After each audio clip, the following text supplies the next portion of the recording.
నమస్తే BCN news కి స్వాగతం. నా పేరు నీలిమ. ముందుగా ముఖ్యాంశాలు. మంగళగిరిలో మంత్రి నారా లోకేష్ ప్రజా దర్బార్. సమస్యలు విన్నవించుకునేందుకు తరలివస్తున్న ప్రజలు.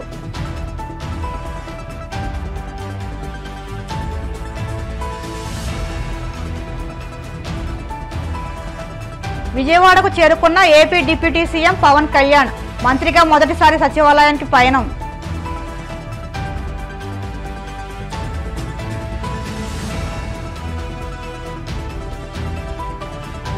కేంద్ర మంత్రిగా బాధ్యతలు స్వీకరించిన భూపతిరాజు శ్రీనివాస వర్మ.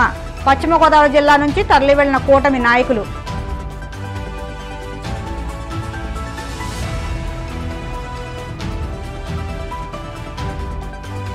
మంత్రి నిమ్మా రామనాయుడుని కలిసిన రైతు కార్యాచరణ సమితి సభ్యులు. కాలువలను పునరుద్ధరించాలంటూ వేడుకోలు. మంగళగిరి నియోజకవర్గ ప్రజల కోసం మంత్రి నారా లోకేష్ నిర్వహిస్తున్న ప్రజా దర్బార్కు ప్రజల నుంచి అనూహ్య స్పందన లభిస్తుంది. రోజు రోజుకు ప్రజాదరణ పెరుగుతుంది. నియోజకవర్గంలోని వివిధ ప్రాంతాల నుంచి ప్రజలు ఉండవల్లిలోని నివాసానికి చేరుకుని మంత్రి లోకేష్కు తమ సమస్యలను విన్నవిస్తున్నారు. చిన్న సమస్య నుంచి పెద్ద సమస్య వరకు ప్రతి ఒక్కరి నుంచి ఓపిగ్గా ఫిర్యాదులు వింటున్నారు. తన పరిధిలో ఉన్న సమస్యలను వెంటనే లోకేష్ పరిష్కరిస్తున్నారు. పరిష్కారం కాని సమస్యలను సంబంధిత విభాగాల అధికారులకు పంపి పరిష్కార మార్గం చూపుతున్నారు. తన వద్దకు వచ్చిన ప్రజల కష్టాలు వింటూ కన్నీళ్లు తుడుస్తూ మీ వెంట నేనున్నానంటూ ప్రజా దర్బార్లో లోకేష్ ప్రజలకు భరోసా కల్పిస్తున్నారు.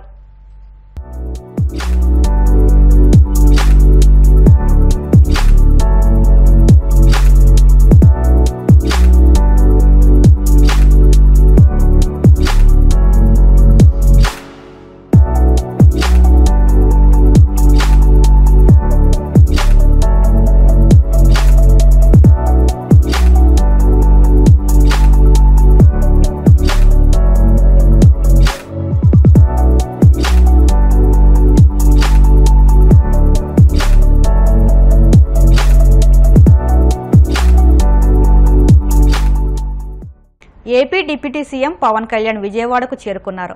హైదరాబాద్ నుంచి ప్రత్యేక విమానంలో వచ్చిన జనసేన అధినేతకు గన్నవరం విమానాశ్రయంలో ఆ పార్టీ నాయకులు కార్యకర్తలు ఘనస్వాగతం పలికారు. అనంతరం జనసేనాని రోడ్డు మార్గంలో మంగళగిరి పార్టీ కార్యాలయానికి బయలుదేరారు. ఇక పవన్ మంత్రిగా ప్రమాణ స్వీకారం చేసిన తర్వాత మొదటిసారి సచివాలయానికి రానున్నారు. మంత్రిగా రేపు ఆయన తన ఛాంబర్లో బాధ్యతలు తీసుకోనున్నారు. ఈ నేపథ్యంలో సచివాలయంలో తన ఛాంబర్ను పరిశీలించనున్నారు. ఇక చంద్రబాబు మంత్రివర్గంలో పవన్ కళ్యాణ్కు డిప్యూటీ సీఎం పదవితో పాటు పంచాయతీరాజ్, గ్రామీణాభివృద్ధి, గ్రామీణ నీటి సరఫరా, అటవీ, పర్యావరణం, సైన్స్ అండ్ టెక్నాలజీ శాఖలను కేటాయించిన విషయం విదితమే. ఈ తరుణంలో ఆయన భద్రతకు భరోసానిస్తూ ముందస్తు చర్యగా ఆయనకు భద్రత పెంచుతూ ప్రభుత్వం నిర్ణయం తీసుకుంది.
పశ్చిమ గోదావరి జిల్లా నర్సాపురం బీజేపీ ఎంపీ భూపతిరాజు శ్రీనివాస వర్మ కేంద్ర మంత్రిగా బాధ్యతలు స్వీకరించారు.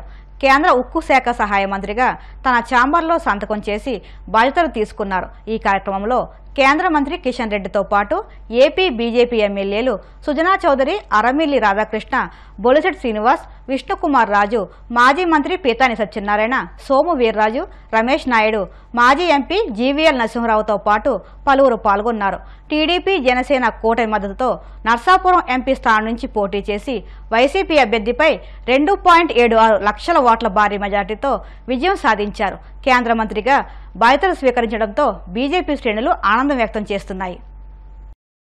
ప్రధానమంత్రి గౌరవనీయులు శ్రీ నరేంద్ర మోడీ గారి మంత్రివర్గంలో కేంద్ర భారీ పరిశ్రమలు మరియు ఉక్కు శాఖల సహాయ మంత్రిగా ఈరోజు నేను బాధ్యతలు స్వీకరించడం జరిగింది. ఉద్యోగ భవన్లో నా కార్యాలయంలో ఏదైతే ప్రధానమంత్రి గారు నా మీద నమ్మకంతో విశ్వాసంతో ఉంచినటువంటి బాధ్యతని పూర్తిగా చిత్తశుద్ధితో నిర్వహించి ముందుకు వెళ్తాననేటువంటి విషయాన్ని ఈ సందర్భంగా చెప్తున్నాను. ఇదే సందర్భంలో నాకు కీలకమైనటువంటి బాధ్యతలు ఇచ్చినందుకు కూడా మరొకసారి ప్రధానమంత్రి వారికి ధన్యవాదాలు తెలియజేస్తున్నా.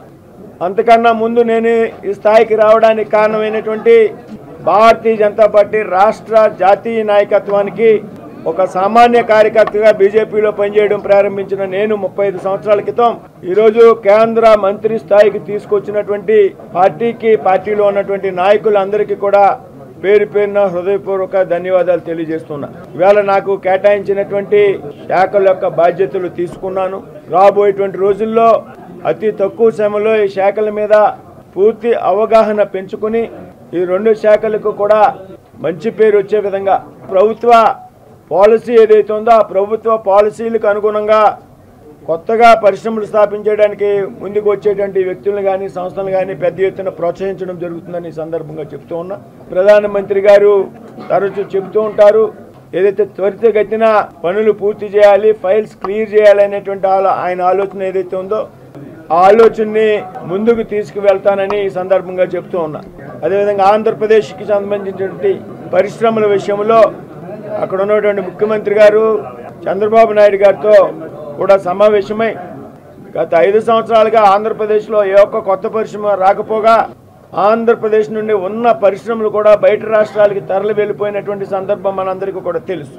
అటువంటి సంస్థలను పిలిపించి మాట్లాడడం ద్వారా తిరిగి ఆంధ్రప్రదేశ్లో పరిశ్రమలు నెలకొల్పే విధంగా ప్రభుత్వం యొక్క నిబంధనలు ఉన్నాయో వాటిని సులభతరం చేయడం ద్వారా, సరళతరం చేయడం ద్వారా భూమి కేటాయింపులు వెంటనే జరిగే విధంగా త్వరితగతిన అన్ని అనుమతులు కూడా మంజూరయ్యే విధంగా చర్యలు తీసుకుంటాము. కొత్త పరిశ్రమల స్థాపన ద్వారా పెద్ద ఎత్తున ఉపాధి అవకాశాలని కలగజేసే విధంగా ముందుకు వెళ్తాము రాబోయేటువంటి రోజుల్లో అనేటువంటి విషయాన్ని చెప్తూ ఉన్నాం. ప్రధానమంత్రి గారి సహకారంతో మా కేబినెట్ మంత్రిగా ఉన్నటువంటి పెద్దలు కుమారస్వామి గారి యొక్క సహకారంతో అదేవిధంగా ఇక్కడ ఉన్నటువంటి తెలుగు రాష్ట్రం నుంచి కేంద్ర మంత్రివర్యులు నాకు చాలా కాలంగా పార్టీలో ప్రోత్సహించినటువంటి వ్యక్తుల్లో ఒకరైనటువంటి కిషన్ రెడ్డి గారు, రాష్ట్ర మాజీ అధ్యక్షులు సోము వీర్రాజు గారు, ఉన్నటువంటి రాజ్యసభ సభ్యులు జీవీఎల్ నరసింహరావు గారు, మా రాష్ట్ర అధ్యక్షురాలు పార్లమెంట్ సభ్యురాలు పురంధేశ్వరి గారు, సీఎం రమేష్ గారు, ఇతర పెద్దల యొక్క సలహాలు సంప్రదింపులతో వారి మార్గదర్శనంలో మరి ఆంధ్ర రాష్ట్రానికి సంబంధించినటువంటి మరొక 2 మంత్రులు కింజరపు రామ్మోహన్ నాయుడు గారు, పెమ్మసాని చంద్రశేఖర్ గారు వారి యొక్క చక్కగా వారిని కూడా సమన్వయం చేసుకోవడం ద్వారా ఢిల్లీలో బీజేపీ జాతీయ పెద్దలతో ఉన్నటువంటి పరిచయాలు ఆశీస్సులతో నేను నా బాధ్యతలు సక్రమంగా నిర్వహిస్తూ ఆంధ్రప్రదేశ్ రాష్ట్ర అభివృద్ధిలో కూడా రాబోయేటువంటి రోజుల్లో కీలకమైనటువంటి పాత్ర పోషిస్తాననేటువంటి విషయాన్ని నర్సాపురం పార్లమెంట్లో ఉన్నటువంటి 7 శాసనసభ్యులు మేమంతా కూడా చక్కని సమన్వయంతో ఎన్నికల్లో పనిచేయడం, గెలవడం, దాదాపు ఈరోజు 7 శాసనసభ్యులు కూడా ఆ పక్కన ఉన్నటువంటి ఉంగుటూరు శాసనసభ్యులు కూడా ఇవాళ నా బాధ్యతల స్వీకార కార్యక్రమానికి రావడం జరిగింది. వారందరితో కలిసి నా నియోజకవర్గ అభివృద్ధిలో కూడా ప్రజల యొక్క ఆశలకు అనుగుణంగా రాబోయే రోజుల్లో పనిచేస్తానని ఈ సందర్భంగా తెలియజేస్తాను. సో సార్, వైజాగ్ స్టీల్ అనేటువంటి విషయం ఒక వైజాగ్ స్టీల్కి సంబంధించినటువంటి విషయం మాత్రమే కాదు. ఏదైతే కేంద్ర ప్రభుత్వం యొక్క పాలసీ ఉందో డిజిన్వెస్ట్మెంట్, అందులో భాగంగా వైజాగ్ స్టీల్ ప్లాంట్ని ప్రైవేటీకరణ చేయాలి అనేటువంటి ఇది ముందుకు వచ్చింది తప్పించి ప్రత్యేకంగా వైజాగ్ స్టీల్ ప్లాంట్ కోసం ఉద్దేశించినటువంటి కార్యక్రమం కాదు. దీని మీద గతంలో కూడా మేము రాష్ట్ర పార్టీ నాయకులుగా ఆవేళ బాధ్యతల్లో లేనప్పటికీ అప్పుడు మా రాష్ట్ర అధ్యక్షులుగా సోమవీర్రాజు గారు ఉన్నారు. అలా వైజాగ్ సంబంధించి జీవీఎల్ నరసింహరావు గారు, ఎమ్మెల్సీ మాధవ్ గారు సైడ్ డైరెక్టర్గా ఉన్నారు, కాశీరాజు గారు. మేమంతా కూడా కలిసి ఆలోచన చేసి మా జాతీయ నాయకత్వానికి, రాష్ట్ర నాయకత్వానికి కొన్ని విషయాల మీద రిప్రజెంటేషన్ ఇవ్వడం జరిగింది. చంద్రబాబు నాయుడు గారితో, పవన్ కళ్యాణ్ గారితో కూడా మేము రాష్ట్రంలో కలిసి కూటమితో అధికారంలో ఉన్నాం. రాష్ట్రంలో కేంద్రంలో కూడా ఒకే ఎన్డీఏ సర్కార్ అధికారంలో ఉంది. దీని మీద ముఖ్యమంత్రి గారు, పవన్ కళ్యాణ్ గారు, రాష్ట్రంలో ఉన్నటువంటి కేంద్రం తెలుగు మంత్రులు, మేము కానీ టీడీపీ నుంచి కానీ ఉన్నటువంటి మంత్రులు కానీ, కిషన్ రెడ్డి, మేమంతా కూడా ప్రధానమంత్రి గారితో కానీ, ఏదైతే ఫైనాన్స్ మినిస్టర్తో కానీ, వీళ్ళందరితో కూడా రాబోయేటువంటి రోజుల్లో ఒకసారి సమావేశమై దీని మీద మాట్లాడడం జరుగుతుంది. ప్రభుత్వ పాలసీకి వ్యతిరేకంగా నేనేమి మాట్లాడేది లేదు కాబట్టి దీన్ని ఏ విధంగా ముందుకు చేయాలి, కార్మికుల భద్రతకు సంబంధించి ఆల్రెడీ ప్రభుత్వం హామీ ఇవ్వడం జరిగింది.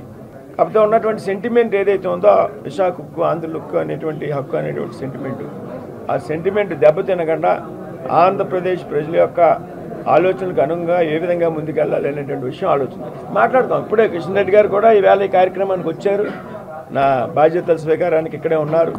ఈవేళ బాధ్యతలు తీసుకున్నాం కాబట్టి రాబోయేటువంటి రోజుల్లో వీటి మీద క్షుణ్ణంగా ఆలోచన చేయాలి. ఏపీ జలవనరుల శాఖ మంత్రి నిమ్మా రామానాయుడిని పాలకొల్లులోని ఆయన నివాసం వద్ద రైతు కార్యాచరణ సమితి ఆంధ్రప్రదేశ్ సభ్యులు కలిశారు. ఈ సందర్భంగా రైతులు ఎదుర్కొంటున్న సమస్యలు, పూడికతీత కాలువలు బాగు చేయకపోవడం వల్ల వస్తున్న సమస్యల గురించి మంత్రికి వివరించారు.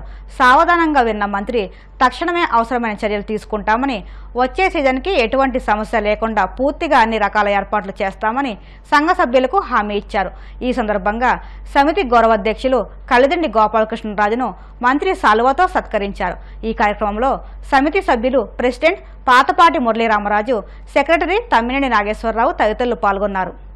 ఆంధ్రప్రదేశ్ రాష్ట్రంలో జగన్ పాలనలో వ్యవసాయం తిరోగమనం రివర్స్ లో ఉన్నటువంటి పరిస్థితి. సాక్షాత్తు ఆంధ్రప్రదేశ్ ఒక ధాన్యాగారం, ఒక అన్నపూర్ణ అన్నటువంటి రాష్ట్రంలో, అందులో కూడా పర్టికులర్ గా గోదావరి జిల్లాల్లో కూడా క్రాప్ హాలిడేలు తీసుకునేటువంటి పరిస్థితి, దుస్థితి ఇవాళ రైతాంగానికి వచ్చింది అని అంటే ఇప్పుడే చెప్తూ ఉన్నారు రైతు నాయకులు. గత 5 సంవత్సరాల్లో ఒక్క కాలువకు సంబంధించి గాని, ఒక్క డ్రైన్కి సంబంధించి గాని, ఒక తట్ట మట్టి సిల్ట్ తీసినటువంటి పాపాన్ని ఈ ప్రభుత్వం పోలేదు. సిల్ట్ మాట అటుంచి కనీసం ఏదైతే ఆ డ్రైన్స్ లో గానీ, కెనాల్స్ లో ఉన్నటువంటి గొరబడెక్క గానీ, ఏదైతే కిక్కిర్స, బీడు ఇటువంటిది ఏదైతే ఉంటుందో వాటికి కూడా మందు కొట్టేటువంటి, స్ప్రే చేసేటువంటి పరిస్థితి కూడా, కలుపు మందు కొట్టేటువంటి పరిస్థితి కూడా లేదు.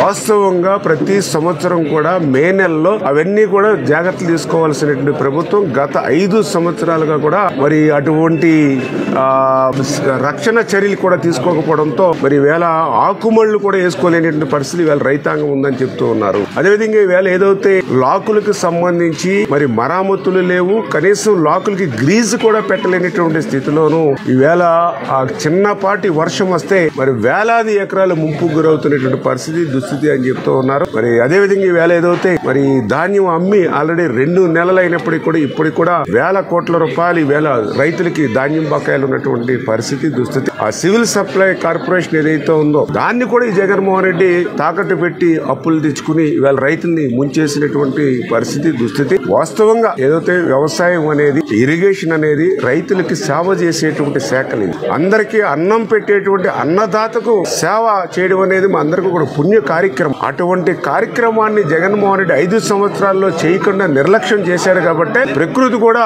జగన్మోహన్ రెడ్డిని శపించిందేమో, అందుకే 11 సీట్లకి పరిమితం అయిపోయాడేమో అనిపించేటువంటి పరిస్థితి. అందుకే రేపు రాబోయేటువంటి రోజుల్లో మరి ఏదైతే అక్కడ ఖాళీ చేసినటువంటి ఖజానా కనిపిస్తూ ఉంది, మరి వీటినన్నింటినీ కూడా అధిగమించి ఆ కష్టపడి పంట పండించేటువంటి రైతాంగానికి తిరిగి వాళ్ళ ధాన్యం డబ్బులు ఇప్పించేటువంటి విషయంలో గానీ, అదేవిధంగా ఏదైతే ఈ యొక్క సిల్టు, కోడు ఇటువంటి కూడా 1 by 1 ఉన్న పరిస్థితులు చూస్తూ ఉంటే మరి ఎక్కడ కూడా చిల్లి గవ్వ లేకుండా చేశాడు. ఏది ఏమైనప్పటికీ కూడా చంద్రబాబు నాయుడు గారు ఆయన కూడా ఒక పరిపాలన దక్షత ఉన్నటువంటి ముఖ్యమంత్రి కాబట్టి ఖచ్చితంగా నేను కూడా ఒక రైతు బిడ్డగా కాబట్టి ఏదైతే ఈ రైతులు ఎదుర్కొంటున్నటువంటి సమస్యలు ఏవైతే ఉన్నాయో ఆల్రెడీ ఇప్పుడు సీజన్ ఆల్రెడీ స్టార్ట్ అయిపోయింది. చేత దీన్ని ఇప్పుడే ప్లాండ్ గా 1 by 1 రివ్యూస్ పెట్టుకుని శాఖాపరంగా కూడా అన్ని జిల్లాల యొక్క సబ్జెక్ట్ ని కూడా తీసుకుని 1 by 1 ఒక్కొక్కటి కూడా క్లియర్ చేసుకుని కనీసం నెక్స్ట్ సీజన్ నుంచి అయినా సిల్ట్ తీసి ఇవన్నీ కూడా కాలువలు గానీ, అదేవిధంగా డ్రైన్స్ గానీ ఇవన్నీ ప్రక్షాళన చేయవలసిన అవసరం ఉంది. 100% ఒక రైతు సంక్షేమ ప్రభుత్వంగా మనందరం కూడా కలిసి పనిచేద్దామని చెప్పి అందరికీ తెలియజేస్తాం.